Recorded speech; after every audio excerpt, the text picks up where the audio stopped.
किसी भी राष्ट्र का अस्तित्व तभी सुरक्षित है जब वो राष्ट्र ईमानदार, सच्चा और नेक है।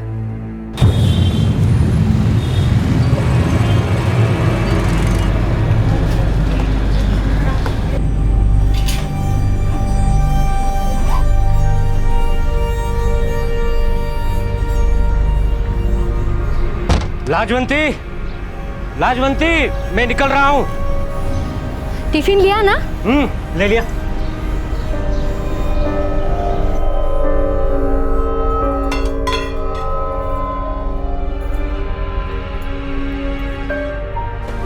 गरिमा,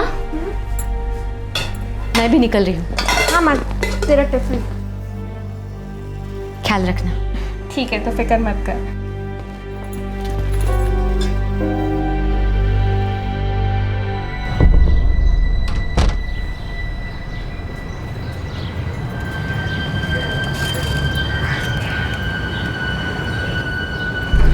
ताजा सब्जी लो, ताजा सब्जी। ए सब्जी वाला, सब्जी वाला, ए ताजा सब्जी लो, ताजा सब्जी।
गरिमा जी,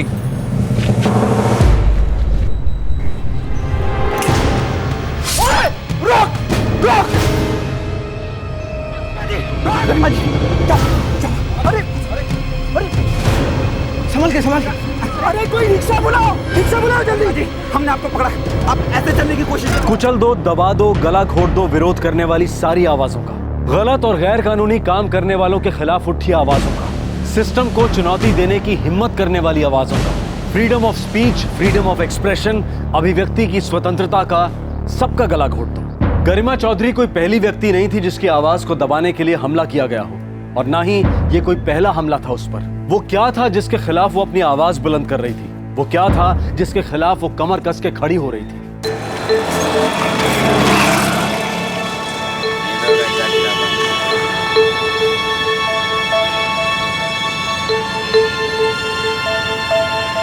हमें उन्हें समझाना है, उनके साथ लड़ना नहीं है। अगर हम उन्हें ये कहेंगे कि कचरा बाहर मत फेंको, तो हो सकता है वो हमसे झगड़ने लगे या उन्हें वो अपनी बेइज्जती लगे। इसीलिए हमें प्यार से उनसे बात करनी है। उन्हें ये समझाना है कि क्यों कचरा बाहर फेंकने से उनका और दूसरे लोगों का नुकसान हो सकता है। समझे आप लोग? रूपा और हर्षा, तुम लोग वेस्ट कॉलोनीज को देखोगे, और स्मृति, नजमा, ईस्ट कॉलोनीज तुम्हें देखनी है। लाजवंती, ये कॉलोनी तुम्हें देखनी है। जी श्रद्धा जी। गरिमा, अच्छा लगता है तुम्हें ये काम करना? जी बहुत ma'am. Good. I am sure तुम अपनी माँ के साथ इस एरिया के सारे लोगों की मदद करने की कोशिश करोगी। जरूर मैम।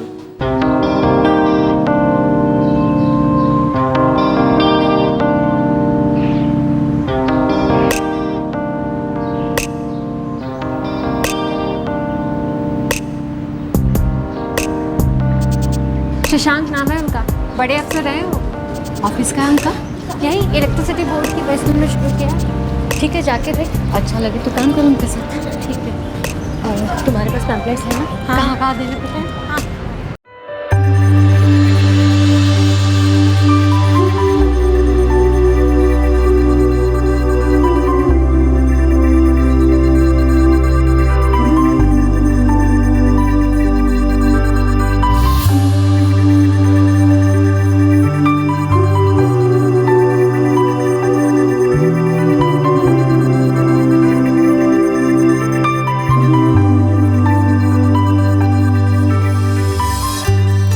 बात की तो है कुछ लोगों से, कुछ लोगों ने आने के लिए भी कहा है। अब देखते हैं कितने लोग आते हैं। That's good. अब कहीं से तो शुरुआत करनी है। जी, गरिमा चौधरी, 18 साल। पढ़ाई कहाँ तक की है? 8वीं तक की है, उसके बाद नहीं कर सकी, घर में पैसे की दिक्कत थी। घर में कौन कौन है और क्या करते हैं? बाबूजी हैं, कपड़े की छोटी सी फैक्ट्री में काम करते हैं। 2 बड़े भाई हैं, एक की मोबाइल रिपेयरिंग की दुकान है, दूसरा ड्राइवर है। एक छोटी बहन भी है और माँ लोकल एनजीओ में काम करती है। वो तो इसीलिए आप यहाँ काम करना चाहती हैं? जी, मैंने माँ को काम करते देखा है, मुझे बहुत अच्छा लगता है। कई मुश्किलें आ सकती हैं और ज़्यादातर हालात मुश्किल ही होंगे। आपको पता है हमारे देश को बदलाव की सख्त ज़रूरत है, और जब भी हम किसी चीज़ में बदलाव लाने की कोशिश करते हैं ना, ये सबसे मुश्किल काम है। जाहिर सी बात है, जब हम अपनी आवाज़ उठाएंगे, अपना किसी बात के लिए विरोध दर्ज कराएंगे, तो 100 दुश्मन भी बनेंगे। हमारी उठती हुई आवाज़ को खामोश करने की कोशिश करें। लेकिन सर, अगर आवाज़ उठाएंगे ही नहीं तो बदलाव कैसे आएगा? आवाज़ उठा कर देखते हैं।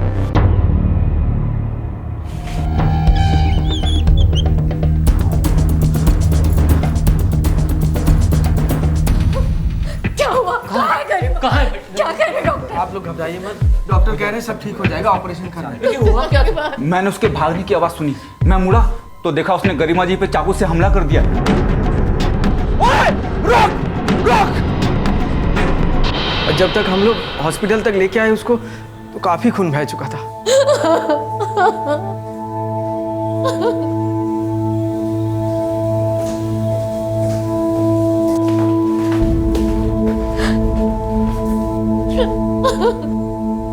गरिमा का ऑपरेशन चल रहा है। घर के बाहर ही हुआ है, ऐसा बता रहे ये लोग। चिंता मत करिए।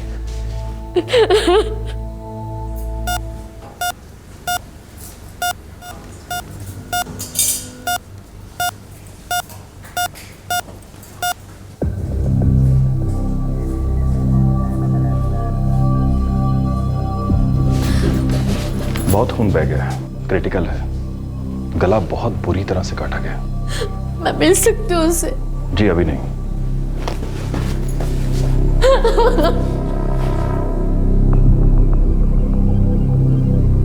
ये जरूर राशन माफिया का काम है। गरिमा को लेकर माँ वैसे ही बहुत परेशान थी, उसे काफी धमकियां भी मिल चुकी थी।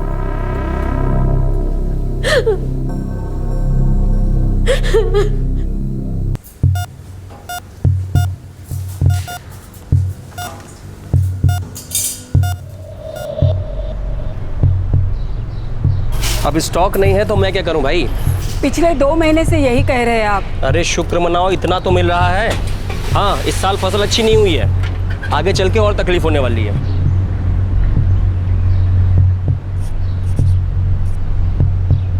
आप आ गया?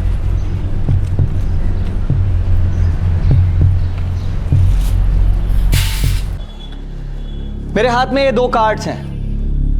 ये पीला कार्ड है बीपीएल कार्ड और ये लाल AAY कार्ड। इस पीले बीपीएल कार्ड का मतलब होता है बिलो पॉवर्टी लाइन कार्ड, गरीबी रेखा से नीचे वाले लोगों के लिए, और AAY मतलब अंत्योदय अन्न योजना कार्ड, सबसे ज्यादा गरीब लोगों के लिए। इन सभी योजनाओं के हिसाब से इन दोनों कार्ड के धारकों को कम से कम दर पर अनाज मिलना चाहिए, लेकिन ऐसा होता नहीं। इन कार्ड्स के लोगों को मिलने और उसके बाद उन तक अनाज पहुंचने की इस पूरी प्रक्रिया में बहुत से घोटाले, गड़बड़ियां और धांधलियां होती हैं। अब हम सबका काम यहां पर शुरू होता है। हम सबको मिलकर इस जगह पे अपना ध्यान केंद्रित करना है। तो क्या हम सब तैयार हैं?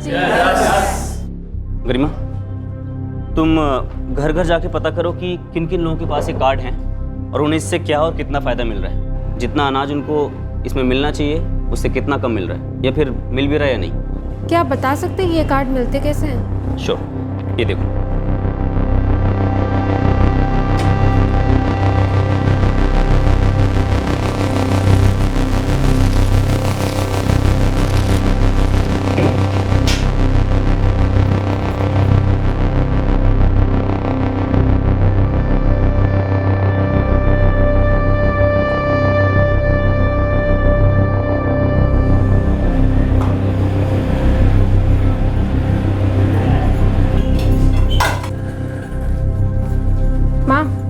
मैं 10 मिनट में निकल रही हूँ। ठीक है, सुन, लड़ना नहीं। ठीक है माँ, नहीं लड़ूंगी, बस बात करूंगी। एक 18 साल की लड़की ने लोगों के लिए काम करने का फैसला किया। उसके अंदर ऐसा क्या था जो उसे ऐसे मुद्दों के लिए काम करने के लिए प्रेरित कर रहा था? क्यों गरिमा ने लोगों के हक के लिए लड़ने का फैसला किया?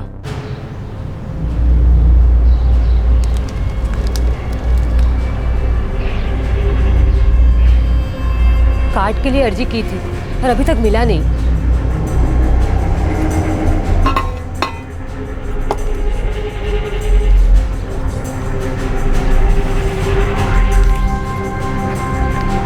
ये देखिए, ये रही रसीद। 6 महीने हो गए और अभी तक बीपीएल कार्ड नहीं मिला। ठीक है, मैं पता करती हूँ। आपको 8 महीने हो गए अर्जी डाले? हाँ, अब तक कुछ हुआ नहीं है। अच्छा ठीक है, मैं देखती हूँ।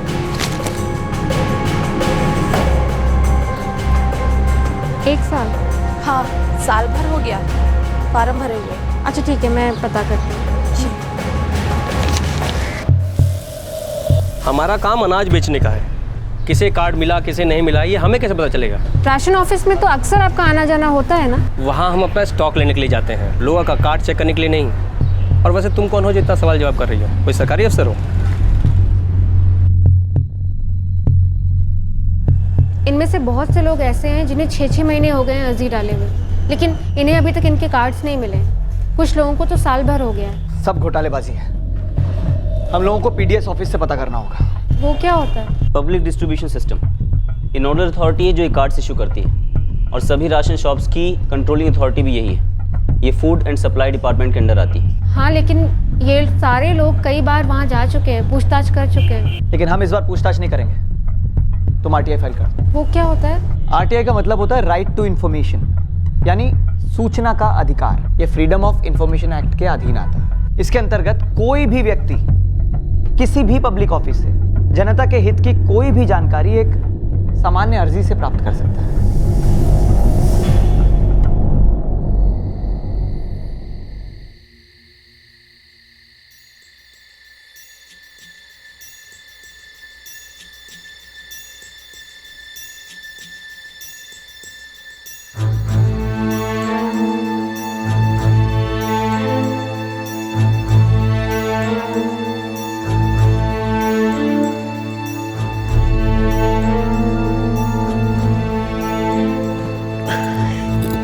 इतनी रात तक क्या कर रही है? आरटीआई डाल रही हूँ माँ, सूचना के अधिकार की अर्जी।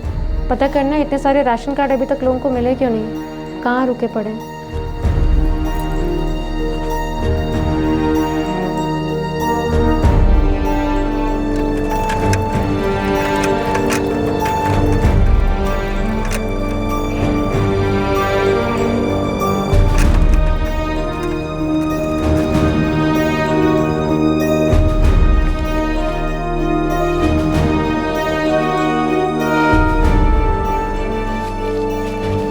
ये तो कई सारे हैं। इनमें से किसी को भी इनके राशन कार्ड नहीं मिले हैं सर। गरिमा चौधरी। ठीक है, वो टाइम लगेगा। 30 दिन लगेंगे सर। आप पीआई हो, जल सूचना अधिकारी। Thank you sir.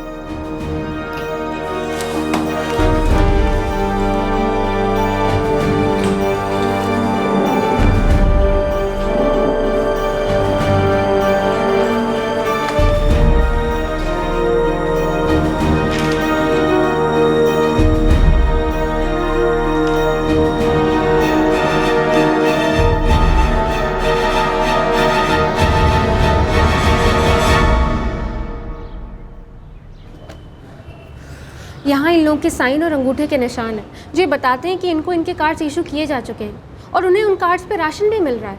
सरासर फ्रॉड है।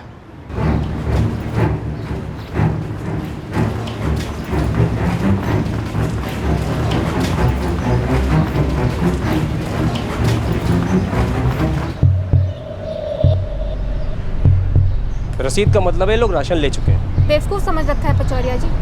हक का अनाज नहीं मिल रहा है इसका मतलब ये नहीं कि घास खा रहे हैं। सब समझते हैं इन्हें इनके कार्ड्स नहीं मिले, इसका मतलब इनके नाम का राशन कोई और उठा रहा है और आप कह रहे हैं कि आपको कुछ मालूम ही नहीं है। मैं सच कह रहा हूँ, मुझे कुछ नहीं पता। ठीक है, आपकी दुकान का रजिस्ट्रेशन तो सरकार ने किया है, ये तो पता है ना आपको। उन्हीं को जाके बताते हैं क्या हो रहा है आपकी दुकान में।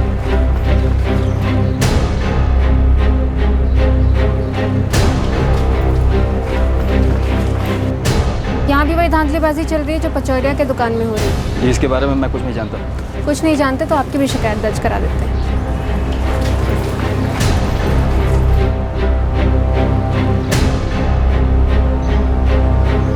गरीब लोगों के हक के राशन कार्ड और उन्हें मिलने वाले अनाज का इस्तेमाल ज्यादातर कुछ और ही लोग करते हैं। चुटकियों में ऐसी योजनाओं की घोषणा कर दी जाती है जिनका मकसद होता है गरीब हाशिए में पड़े लोगों की मदद करना। लेकिन क्या असल में उनको इन योजनाओं का फायदा पहुंचता भी है या बीच में ही बंदरबांट हो जाती है? हमारे देश की लगभग हर योजना पे घोटाले का साया है। गरिमा तो उनमें से किसी एक छोटे से हिस्से से पर्दा हटाने की कोशिश कर रही थी, जिसने बहुत से लोगों को परेशान कर दिया था।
फालतू का बवाल हो रहा है। रोजाना ये छोकरी पूरे मोहल्ले की औरतों के साथ इकट्ठा होकर आ जाती है और दुकान के आगे तमाशा खड़ा कर देती है।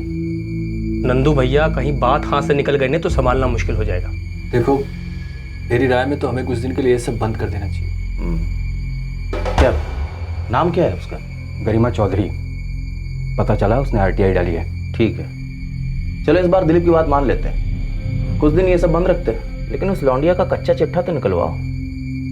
थोड़ा हम भी तो करें RTI उसकी।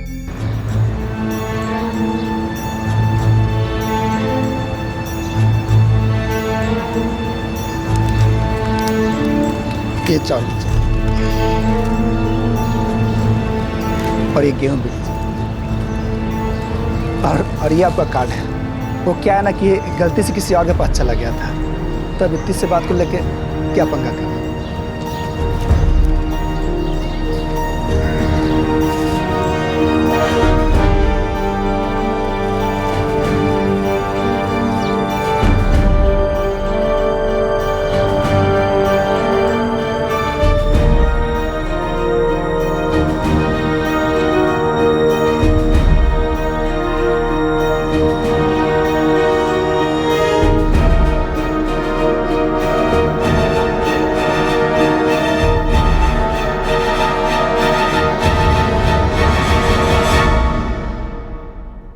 अम्मा, कम से कम 200 लोगों को उनके कार्ड मिल चुके हैं। अच्छा काम किया बेटा। अब देखना उन्हें उनका राशन भी बराबर मिलेगा।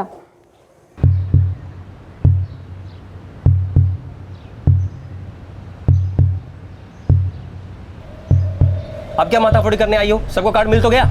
लोगों को कार्ड मिल गया, लेकिन राशन किसी को नहीं मिल रहा है। 1 महीने का 35 किलो राशन, 10 किलो चावल और 25 किलो गेहूं। तो क्या करें अब? स्टॉक की कमी है। रघु भाई से पूछ लो, उनके पास भी स्टॉक नहीं है। और हमको स्टॉक देना फूड एंड सप्लाई डिपार्टमेंट का काम है, इसमें हम कुछ नहीं कर सकते। हाँ तो लिखिए ना ये बात अपने बोर्ड पर। आप लिखिए कि फला फला सामान का स्टॉक नहीं है आपकी दुकान में, लेकिन आपके बोर्ड पर तो ऐसा कुछ भी नहीं लिखा गया कि कितना सामान आया और कितना लोगों में बांटा गया। दिखाइए रजिस्टर, दिखाइए वो कंप्लेंट जो आपने फूड एंड सप्लाई डिपार्टमेंट को की है कि ये स्टॉक नहीं है आपकी दुकान में। देखो लड़की, तुम हद से आगे जा रही हो। हमें तुम्हें कुछ भी दिखाने की जरूरत नहीं है और हमें अपना काम ठीक से आता है। सालों से चला रहे हैं दुकान, ज्यादा उड़ मत। भली भली कह रहा हूँ, समझ जा। ठीक है, समझ गए।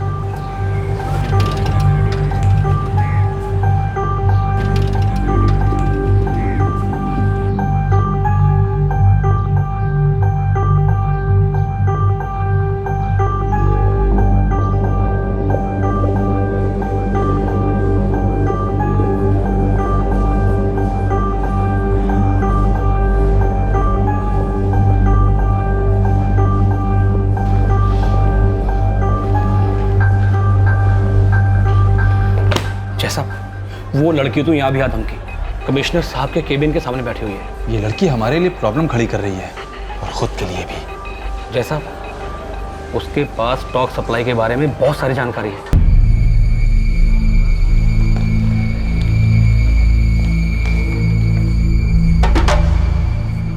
आपको अंदर बुलाया मैडम।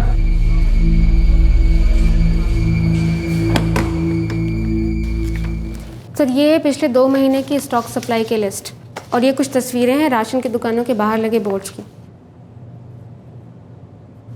सर, राशन की दुकानों के मालिक अपनी दुकानों के बाहर स्टॉक का बोर्ड ही नहीं लगाते।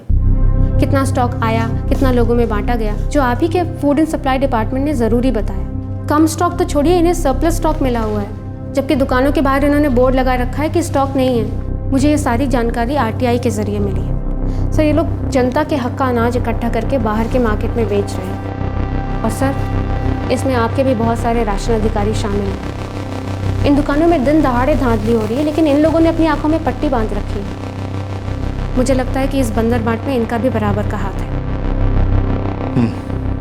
ठीक है, मैं देखता हूँ। सर, ये समय सख्त एक्शन लेने का है। तुम्हारी उम्र क्या है? जी 20 साल, लेकिन इससे इसका क्या लेना देना है? यहाँ पे कुछ चीज़ें हैं जो बराबर नहीं है, ये साफ साफ दिखाई दे रहा है और आपको इसके लिए जल्दी से जल्दी कदम उठाने होंगे।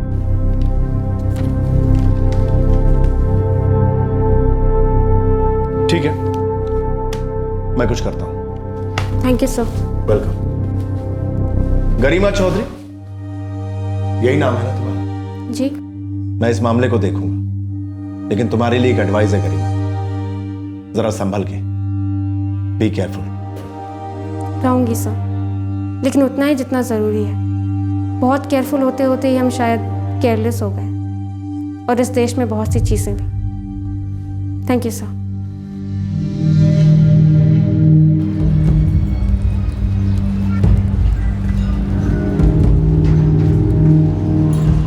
लाजवंती जी। जी नमस्कार। हमारा नाम पता जानना जरूरी नहीं है, हम जो कह रहे हैं वो ध्यान से सुनना। जी, बात क्या है? बात ये है, आपकी बेटी गरिमा जरा हद से बाहर जा रही है, ज़्यादा होशियार बन रही है, नेतागिरी झाड़ रही है। बच्ची है, जरा ध्यान रखिए उसका। अब आज़ादी की जंग तो हो नहीं रही है, तो फिजूल में शहीद होके किसी को कुछ नहीं मिलेगा, समझी? नमस्ते।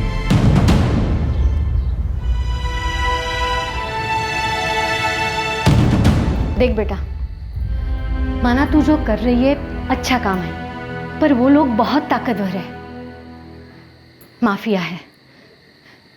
बेटा, लोगों की मदद करना अलग बात है और इन लोगों से टक्कर लेना अलग बात है। माँ, हमारा देश आज़ाद है, हमारा लोकतंत्र है, जनता के लिए सरकार है। तुम्हें मालूम है ना ये सब? तुम सही कह रही हो बेटा। बाबा, ये लोग बहुत घटिया लोग हैं। मैं भी यही कह रही हूँ, बहुत खतरनाक लोग हैं ये। उनके खिलाफ आवाज उठाने वालों को रास्ते से हटाने के लिए कुछ भी कर सकते हैं, किसी को भी पैसे देकर काम करवा सकते हैं। बाबा, कुछ दिन पहले अखबार में पढ़ा है, बिहार का एक आदमी था जो रोड माफिया से पंगा लिया था। सत्येंद्र दुबे नाम था उनका। शशांक जी से सुना मैंने, बहुत महान इंसान थे। तू बहुत नेक काम कर रही है बेटा। अगर कोई बच्चा गलत काम करता है तो माँ बाप का फर्ज होता है उसे रोके। अगर वही बच्चा सही काम कर रहा है तो उसे कैसे रोके? और ये सब तुम्ही से सीखा है माँ, तुम ही मेरी हीरो हो। डर लगता है।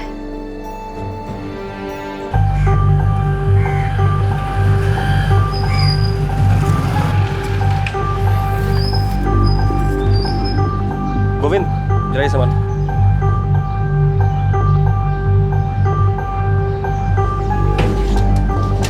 पचूरिया, बात बहुत ऊपर तक पहुंच गई है। ये सब उस लड़के का किया धरा है।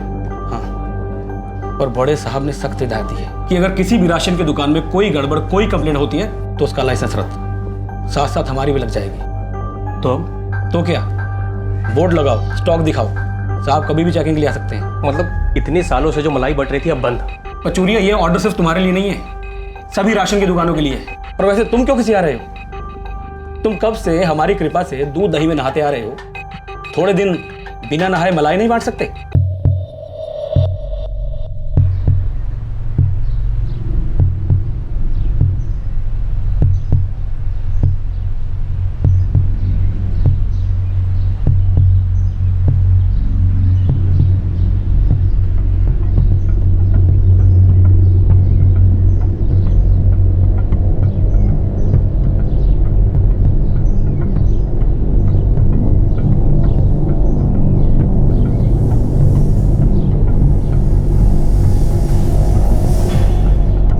सच्ची गरिमा, तुमने हमें ना सिर्फ एक सही रास्ता दिखाया बल्कि हमारे लिए एक चट्टान बनकर खड़ी रही।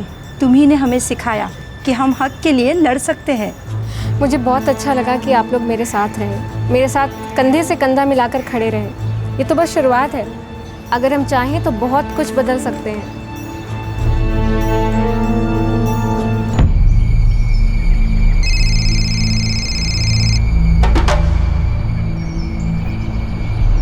अब क्या मुझे ऐसे मामलों में पड़ना होगा? साहब, अब पानी नाक के ऊपर आ रहा है। अगर हमने अभी इसे न रोका तो इसका हौसला आसमान पकड़ लेगा।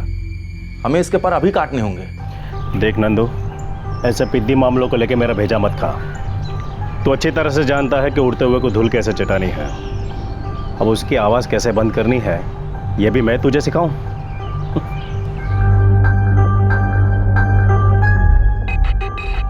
नंदू भाई, दिलीप भाई, आज बोलो तो आज, अब भी बोलो तो अब भी। ये काम खुद मत करना। किसी किराए के टट्टू को बुला और उसे सुपारी दे दे। और सुन, लौंडे दूसरे इलाके से लाना, 3-4 हज़ार में बहुत से लौंडे मिल जाएंगे। किसी भी तरह से इस बार उस लौंडिया की दहाड़ को चुप करा दो।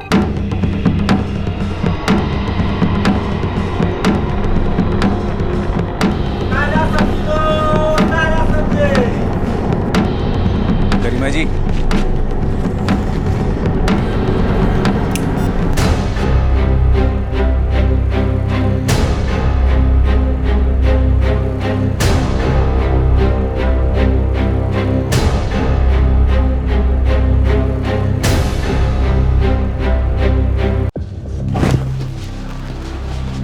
अब वो खतरे से बाहर है, उसे 9 टांग के आए हैं।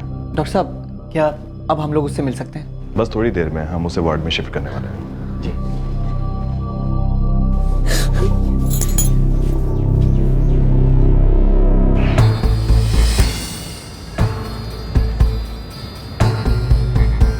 यहाँ से भी सर लिया।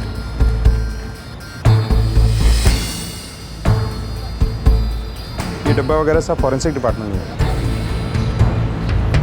ये जो भी कुछ हुआ है साहब, एक सब्जी वाला था जिसने ये हमला होते देखा, वो अभी अस्पताल में ही। और कोई था? हाँ साहब, इस मोहल्ले का हरीश था, वो उसे लेकर अस्पताल गया। अब पता नहीं उसने ये देखा था या नहीं।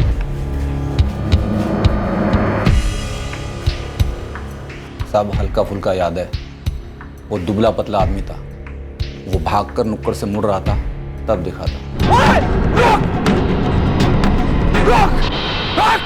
मैं कुछ नहीं देख पाया साहब। मैं तो सुभाष की चीख सुन के घर से बाहर आया भाग के। मैं गरिमा के घर के पास ही रहता हूँ साहब।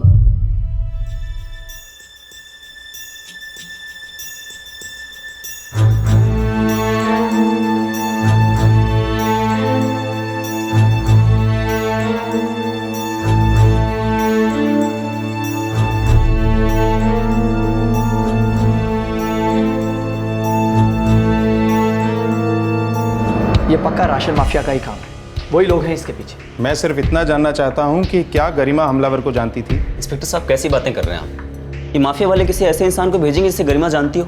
या तो आप ये राशन माफिया के खिलाफ कोई कदम उठाइए, फिर रहने दीजिए। देखिए, ये सोचना कोई बड़ी बात नहीं है कि वो लोग किस किसकी और कितनी मुट्ठी गर्म कर सकते हैं। आप जो भी सोचें, लेकिन मैं सिर्फ अपनी ड्यूटी कर रहा हूँ। तहकीकात के लिए अच्छा होगा अगर हमें पता हो कि हमले के पीछे कौन हो सकता है, या फिर पहले कभी किसी ने कोई धमकी दी हो तो। हाँ हाँ, माँ को कोई मिला था जिसने गरिमा को नुकसान पहुंचाने के लिए धमकी दी थी।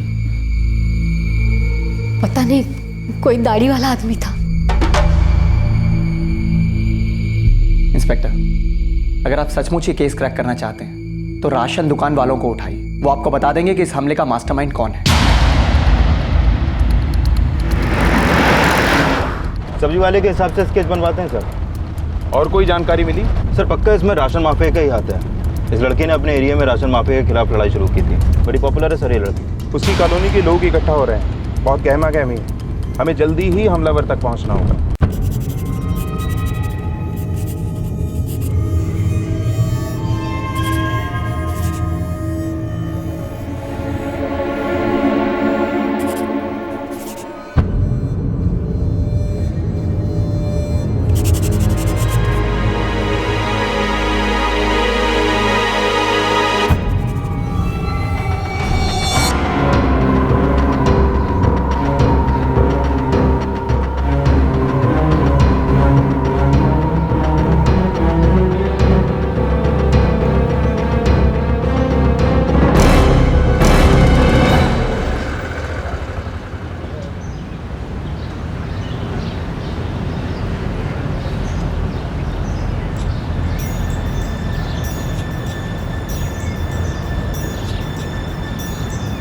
तेरी ये लड़ाई हम बेकार नहीं जाने देंगे गरिमा। तुमने ही हमें रास्ता दिखाया है, अब हम किसी के आगे नहीं झुकने वाले हैं।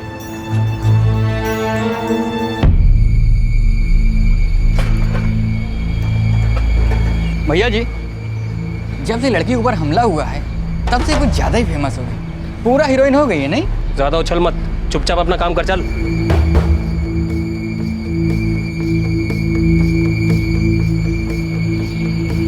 बच्चे के पीछे हाथ धोकर क्यों पड़े हो साहब? तो तुम ही थे उस हमले के पीछे। साहब पीछे का तो पता नहीं, लेकिन बहुत से लोगों का हाथ ऊपर से जरूर लगता है इसमें। कोई फायदा नहीं, क्यों फालतू में बवाल खड़ा कर रहे हैं? तो वो आदमी किधर है जिसने गरिमा पे हमला किया? साहब उसको पकड़ के क्या फर्क पड़ जाए? है कहाँ वो?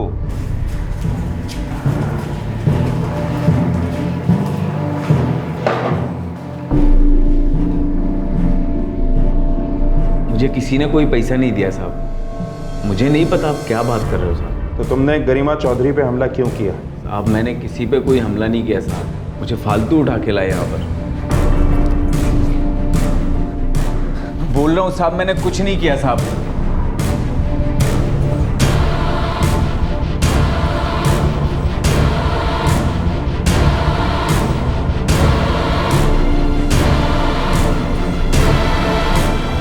हाँ साहब, यही बंदा था।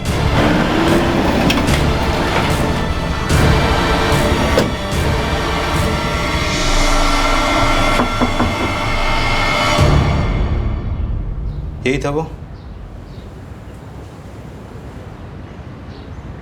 गरिमा जी,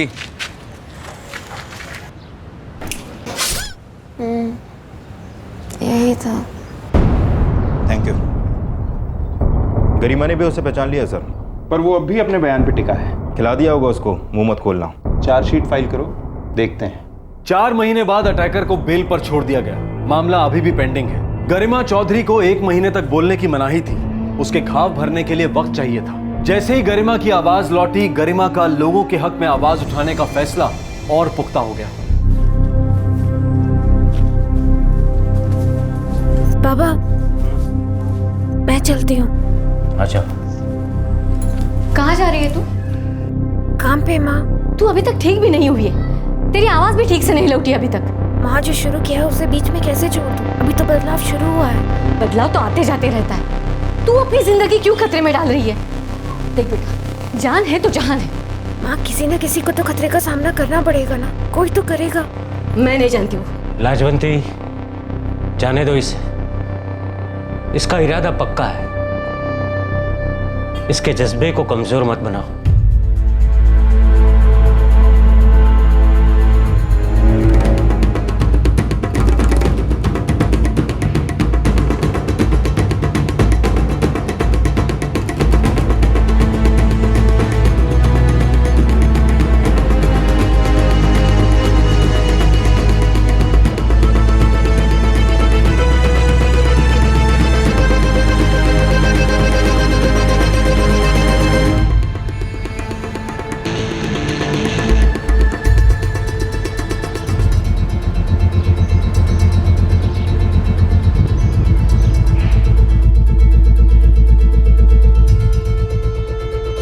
जी। गरिमा, बहुत अच्छा लग रहा है तुम्हें वापस देख के। आप लोगों ने तो सोचा भी नहीं होगा कि मैं वापस आऊंगी। बिल्कुल नहीं। इनफैक्ट तुमने तो अभी सिर्फ जंग का बिगुल बजाया, बहुत सारा काम करना बाकी है। बिल्कुल, और बहुत उज्जवल भविष्य है तुम्हारा। आओ बैठो। कम से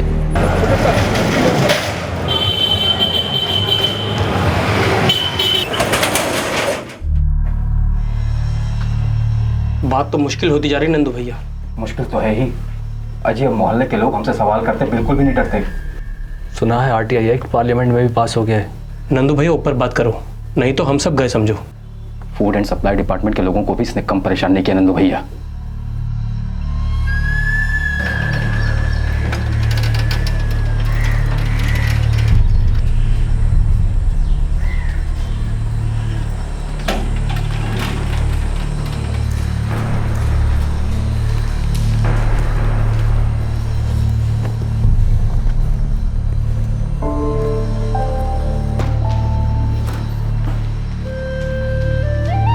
मैडम, साहब से बात नहीं हो पा रही और ऑफिस पता नहीं वो कब तक आएंगे। ठीक है, हम लोग इंतज़ार करेंगे।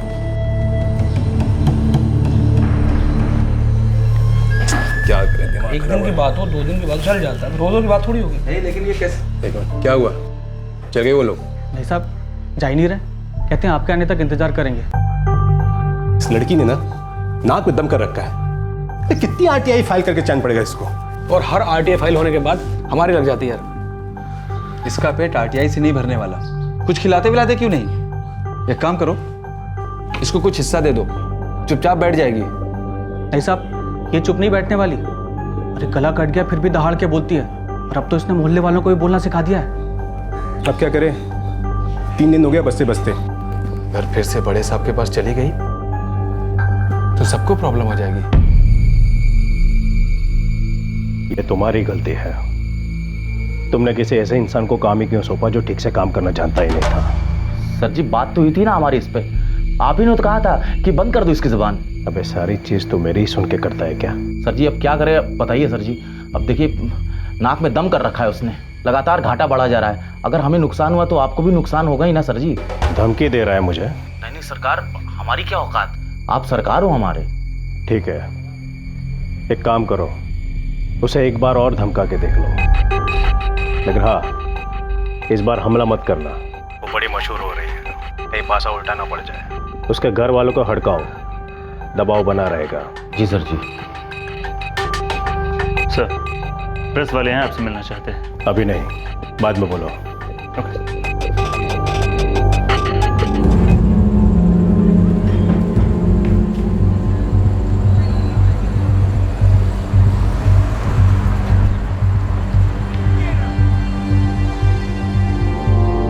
घर में जाकर बांटने होंगे, ठीक है? और लोगों को समझाना होगा कि क्यों ज़रूरत है इसकी। 1-1 घंटा अपने दिन में से निकालिए और लोगों को जाके पढ़ाइए। गरिमा, चल घर पे। भैया, अभी यहाँ बहुत काम बाकी है। माँ रो रही है। लेकिन हुआ क्या है, बात क्या है? अजय जी, गरिमा को लेकर माँ बहुत परेशान है। हम इसे अब यहाँ और काम नहीं करने दे सकते। लेकिन हुआ क्या है ये तो बताओ। वही तो पता नहीं। माँ है कि लगातार रोए जा रही है। माँ चाहती है कि गरिमा अभी के अभी घर आ जाए बस। गरिमा, घर जाओ और देखो माँ को क्या हुआ।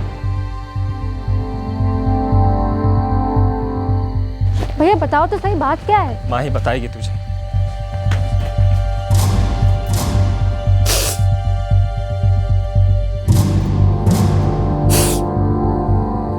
माँ, रोना बंद कर और बता मुझे क्या हुआ। आज शाम जब मैं आ रही थी तब रास्ते में 2 लोग मिले।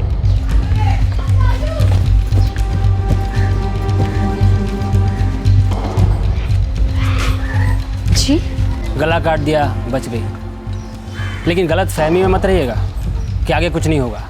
कौन है आप लोग? यही तो दिक्कत है, हम कौन है उससे क्या फर्क पड़ता है? तुम्हारी लौंडिया दिन भर भटकती फिरती है, कभी सोचा है कि उसके साथ क्या क्या हो सकता है? उसके भेजे में एक बात घुस क्यों नहीं रही है कि वो चुपचाप अपने काम से काम रखे? ये क्रांति वांति सब फालतू की बातें है। कभी कुछ फेंक दिया ना तो सब खत्म हो जाएगा। क्रांति की शांति हो जाएगी। आखिरी बार समझाना है, प्यार से समझा दीजिएगा। चलते हैं।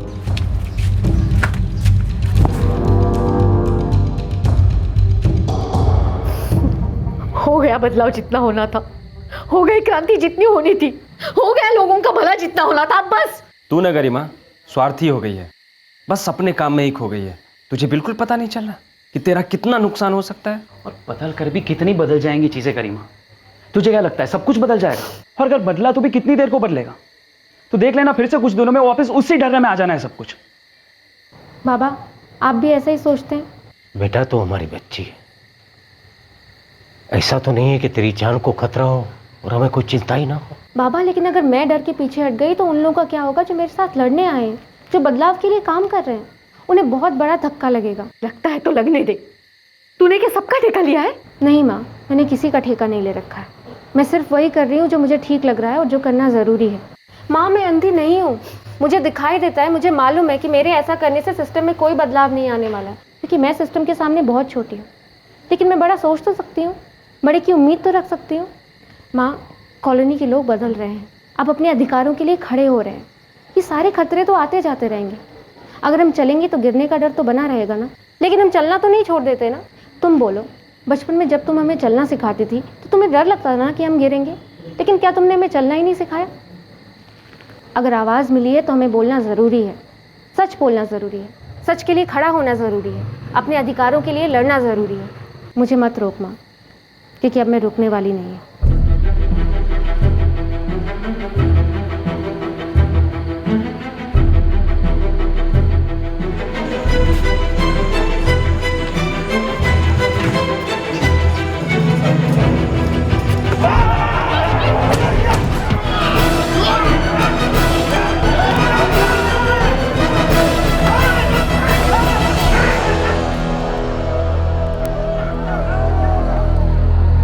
इस लड़की को धमकाया गया, उस पर हमला किया गया, उसे पीटा गया, लेकिन इसने हार नहीं मानी।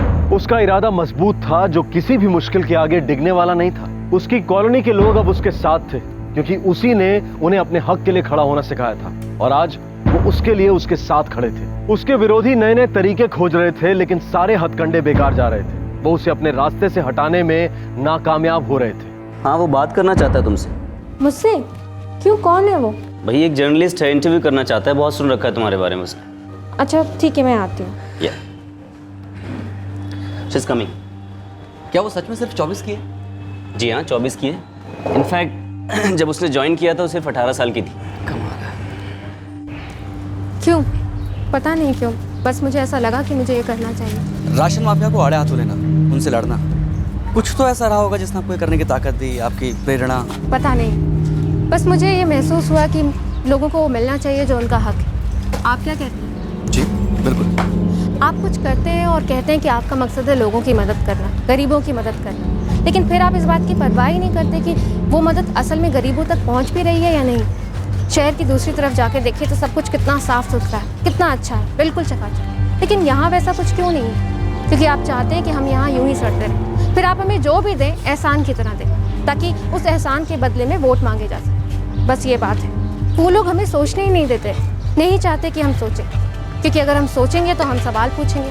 हम सवाल करेंगे कि अगर फलाना पार्क को बनाने में इतने पैसे खर्च किए गए तो फिर उसे सड़ने के लिए क्यों छोड़ दिया गया? फिर और सवाल करेंगे, क्या उसे ऊपर के पैसे बनाने के लिए बनवाया गया था? किसे ठेका दिया गया? कितनी रिश्वत ली गई? हम बहुत सारे सवाल करें, इसलिए हमें सवाल करने लायक ही ना बनने दो। हम पर तो बस एहसान करते रहो, राशन पानी सब, और फिर उसमें भी खूब सारे पैसे बनाओ, जबकि हमें जो हमारा हक है कभी मिले ही नहीं। आप लोगों से उनकी असल ज़रूरतों के बारे में पूछते ही नहीं, बस खैरात बांट देते हैं और फिर उसे सड़ने देते हैं, लोगों तक पहुंचने ही नहीं देते। हम आज भी क्यों इस मालिक और गुलाम की मानसिकता में फंसे पड़े? आप सिर्फ इस कॉलोनी में इन गड़बड़ियों से जंग लड़ रहे हैं। अब भ्रष्टाचार तो पूरे देश में फैला है और हमारा देश तो बहुत विशाल है। हाँ, लेकिन ये कोई बहाना तो नहीं हुआ ना कि जो हो रहा है उसे होने दो। आप बोलिए।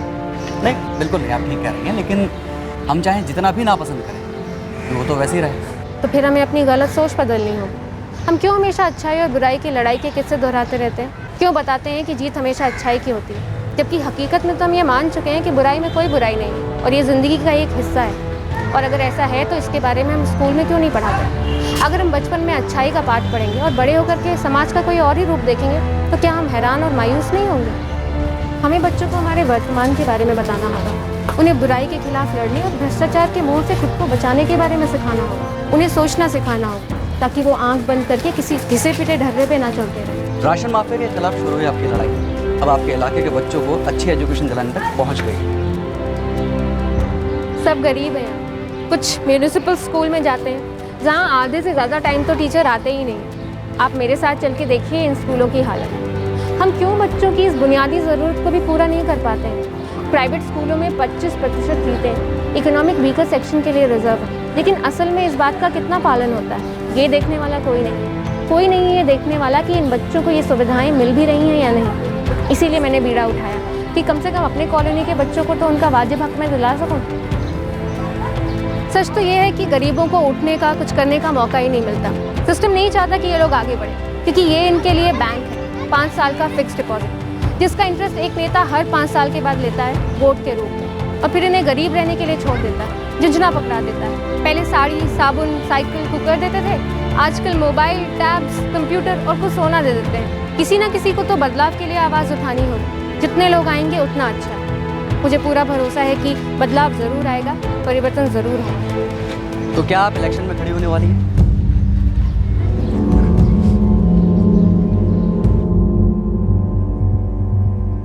मुझे लगता है अगर हमें इस सिस्टम में बदलाव लाना है तो हमें खुद इस सिस्टम का हिस्सा बनना होगा। बाहर रह के हम सिर्फ लड़ सकते हैं, प्रेशर बना सकते हैं, लेकिन अगर किसी चीज को उखाड़ के बाहर फेंकना है तो हमें इस सिस्टम के अंदर घुसना होगा। बिल्कुल सही। हम लोग लड़ तो रहे हैं, लेकिन सच्चाई ये है कि हम एक बहुत ही बेईमान सिस्टम से ईमानदारी की उम्मीद लगा के बैठे हुए हैं। तो इसका मतलब है कि हमें सिस्टम के अंदर घुसना होगा, उनसे फैसले करवाने या फिर उनके गलत फैसलों को बदलने के लिए उनसे लड़ने के बजाय हमें खुद फैसले करने का हिस्सा बनना होगा। बिल्कुल, एग्जैक्टली। इसीलिए हम लोग अगला चुनाव लड़ेंगे।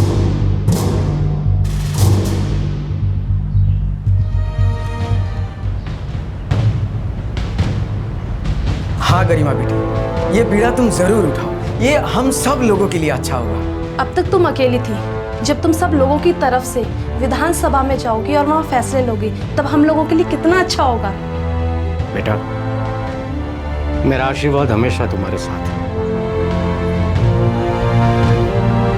मैंने ना बोला तो खड़ी नहीं होगी क्या?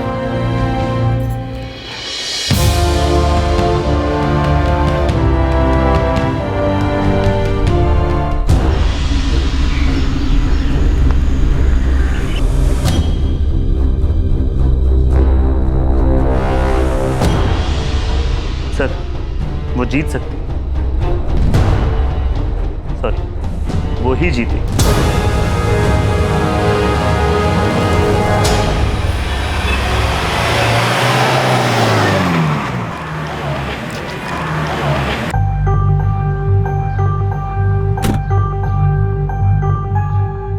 तुम्हें इलेक्शन में खड़े होने की क्या जरूरत है? ये आप मुझसे क्यों पूछ रहे हैं और मैं आपको जवाब क्यों दूं? देखिए, समाज सेवा वगैरह सब ठीक है, लेकिन राजनीति बच्चों का खेल नहीं है। अगर बच्चों का खेल नहीं तो आप बेकार में क्यों डर रहे हैं? मैं डर रहा हूँ? मैं सालों से राजनीति में हूँ और तुम्हें लगता है कि तुम जैसे नौसिखियों से मैं डर जाऊंगा? मैं बस इतना ही समझाने आया था कि ये काम कोई गुड्डे गुड्डी का खेल नहीं है। तुम्हारे लिए यही बेहतर होगा कि तुम अपने कदम पीछे ले लो।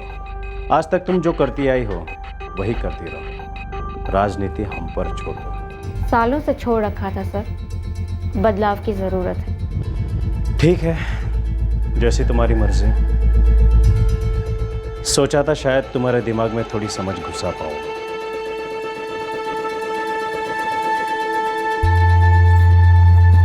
गरिमा, ऐसे कैसी बात की तूने इनसे?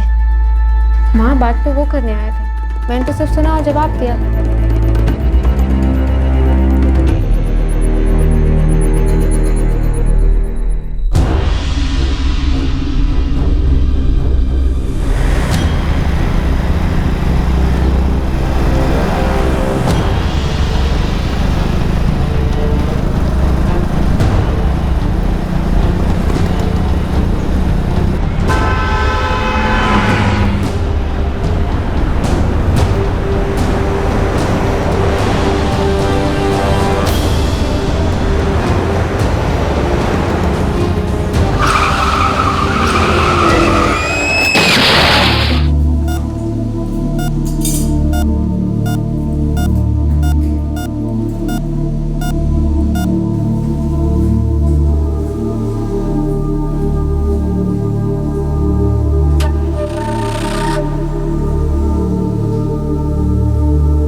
2003 में सत्येंद्र दुबे मारा गया। केस में पाया गया कि उसे छोटे मोटे चोर उचक्कों ने लूट के इरादे से मारा था। गरिमा 2013 में एक दुर्घटना में मारी गई। कहा गया कि ये एक हिट एंड रन एक्सीडेंट का मामला है। उस वक्त वो 28 साल की थी। लेकिन क्या उसकी उठाई आवाज भी अब शांत हो गई है? लेकिन ये तो वक्त ही बताएगा। वक्त ही बताएगा कि जितने भी लोगों ने आवाज उठाई और उसे आगे नहीं ले जा पाए क्योंकि उनकी जिंदगी खत्म कर दी गई, बेईमानी के शोर शराबे में उनकी ईमानदार आवाज क्या खो जाएगी? शायद उनकी आवाजों की गूंज जिंदा रहेगी जब जब हम उन्हें और जिन आदर्शों के लिए वो खड़े हुए याद करेंगे। इतिहास में हमें सिखाया गया है आजादी के लिए लड़ने वाले महान नेताओं के बारे में। शायद गरिमा और उसके जैसे बहुत से लोगों की आवाजें हमें कई सवाल पूछने के लिए प्रेरित करती रहेंगी, जिन्हें पूछते हम डरते हैं कि कोई हमारी सुनेगा या हमें चुप करा दिया जाएगा। Freedom of speech, freedom to information, right to information, अभिव्यक्ति की आजादी, सूचना का अधिकार, इन सब बातों का मतलब तभी है जब हम सवाल पूछें, आवाज उठाएं। सवाल पूछें कि क्यों योजनाओं पे योजनाएं शुरू की जाती हैं जबकि उनके इंप्लीमेंटेशन के बारे में ख्याल भी नहीं किया जाता। सवाल पूछें कि जितनी स्कीम्स घोषित हुई उनमें हुए स्कैम्स का ब्यौरा क्या है, जांच कहां तक पहुंची है, जितने रुपयों का नुकसान हुआ है उसकी भरपाई कहां से हो रही है, कौन कर रहा है वो भरपाई। सवाल पूछें कि किसका धन इन स्कीम्स और स्कैम्स में बर्बाद होता है। पूछें कि हमारे चुने हुए प्रतिनिधि संसद में ये सवाल क्यों नहीं पूछ रहे हैं, क्यों इसका जवाब नहीं मांग रहे हैं, और आखिर इसका जवाब है कहां। हम क्यों नहीं पूछें ये सवाल जब वो हमारे घर के दरवाजे पर दस्तक देते हैं, वोट के लिए हाथ फैलाते हैं, कि क्या आवाज उठाने के अंजाम से डर कर चुप कर जाना सही होगा? क्राइम पेट्रोल्स के और भी दिलचस्प कहानी देखने के लिए हमारे चैनल को सब्सक्राइब करें और बेल आइकॉन दबाना न भूलें।